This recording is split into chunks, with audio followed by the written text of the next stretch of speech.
Hello മക്കളെ, നമ്മൾ ഇന്ന് സോളിഡ്സിലൊരു ഇമ്പോർട്ടൻറ്റ് ഷോർട്ട് വീഡിയോയുമായിട്ടാണ് വന്നിട്ടുള്ളത്.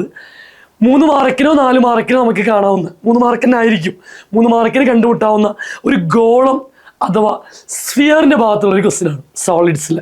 ഓക്കെ ആണല്ലോ. A sphere with surface area 40 is cut into 2 equal hemispheres. What is the surface area of one of the hemispheres? ഉപരിതല പരപ്പളവ് 40 ചതുരശ്ര സെൻറ്റിമീറ്റർ ആയ ഗോളം മുറിച്ച് 2 അർദ്ധഗോളങ്ങളാക്കിയാൽ അതിലൊന്നിൻ്റെ ഉപരിതല പരപ്പളവ് എത്ര? ഈ ചോദ്യം 3 ഉണ്ടാവുള്ളൂ. ഓക്കെ, അല്ലെങ്കിൽ 2, 4 ഒരിക്കലും ഇല്ല.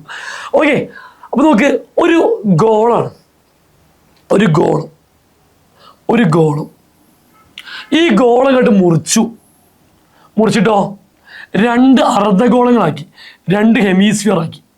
ഒന്ന് ഇതാക്കണ്, ഒന്ന് ഇതാ കിടക്കണം, ഇങ്ങനെ 2 2. ഒരു നാരങ്ങ നടു മുറിച്ചാൽ കിട്ടുന്നത് എന്താണ്? 2 ഹെമിസ്ഫിയറുകളാണ്. ഇവിടെ ഒരു സർക്കിളുണ്ട്, ഇവിടെ 2 സർക്കിളുണ്ട്, ഇവിടെ ഒരു സർക്കിളുണ്ട്, ഇവിടെ 2 സർക്കിളുണ്ട്. അപ്പോൾ ഇത് ചേർത്ത് വെച്ച് കഴിഞ്ഞാൽ ടോട്ടൽ 6 സർക്കിൾ എന്ന് പറയുന്നത് 4 സർക്കിളായിട്ടേ മാറുള്ളൂ. 2 ഇതിന് ഒട്ടിപ്പിടിച്ച് നിൽക്കും. സ്പ്ലിറ്റ് ചെയ്യുമ്പം ഇവിടെ 2 സർക്കിൾ, ഇവിടെ ഒരു സർക്കിൾ, ഇവിടെ 2 സർക്കിൾ, ഇവിടെ ഒരു സർക്കിൾ.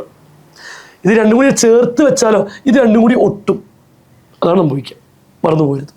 ഓക്കെ, അപ്പോൾ നമ്മളോട് പറഞ്ഞ കാര്യം, ഈ സ്ഫിയറിൻ്റെ സർഫസ് ഏരിയ 40 ആണെന്ന് പറഞ്ഞു. സർഫസ് ഏരിയ, അപ്പോൾ ഒരു സ്ഫിയറിൻ്റെ ടോട്ടൽ സർഫസ് ഏരിയ എത്രയാണ്? 40 ആണ്. അപ്പോൾ സ്ഫിയറിൻ്റെ ടോട്ടൽ സർഫസ് ഏരിയ കാണുന്ന ഇക്വേഷൻ 4πr² ആണ്. ഗോളത്തിൻ്റെ ഉപരിതല പരപ്പളവാണ് ഇക്വേഷൻ 4πr². അത് 40 ആണെന്ന് പറഞ്ഞു. ഇനി നമ്മൾ ചോദിച്ചത് എന്താണ്? ഉപരി ആക്കിയാൽ 1ൻ്റെ ഉപരിതല പരപ്പളവ് നടുമുറിച്ച് കഴിഞ്ഞാൽ ഇതിൽ 1ൻ്റെ ഇതിൻ്റെ ഉപരിതല പരപ്പളത്തിലാണ്. അധിക കുട്ടികൾ ഇപ്പോൾ മനസ്സിൽ വിചാരിച്ചിട്ടുണ്ടാവും 20 എന്ന്.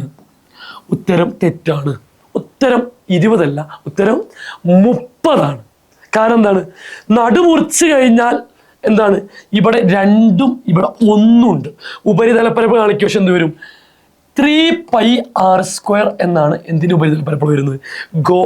അർദ്ധഗോളത്തിൻ്റെ ഹെമിസ്ഫിയറിൻ്റെ ഉപരിതല പരപ്പളവ് വരും. അപ്പോൾ ഇതിൽ നിന്ന് 1πr² കണ്ടുപിടിച്ചാൽ പോലെ ഈ 4 അപ്പുറത്തേക്ക് കൊണ്ടുപോയാൽ മതി. അപ്പോൾ 1πr² സമം 40/4. 1πr² സമം എന്തായി? 10. അപ്പോൾ 3 × 10 കൊടുത്താണ് ഉത്തരം 30 എന്ന് കിട്ടി. പല കുട്ടികളും, ഒരു 80% കുട്ടികളും 20 എന്ന് എഴുതും. റാൻസിൽ ഇന്ന് വീഡിയോ കാണുന്ന ആളുകൾ 30 എന്ന് എഴുതും. ഇതാണ് നമ്മുടെ മാറ്റം. Thank you so much.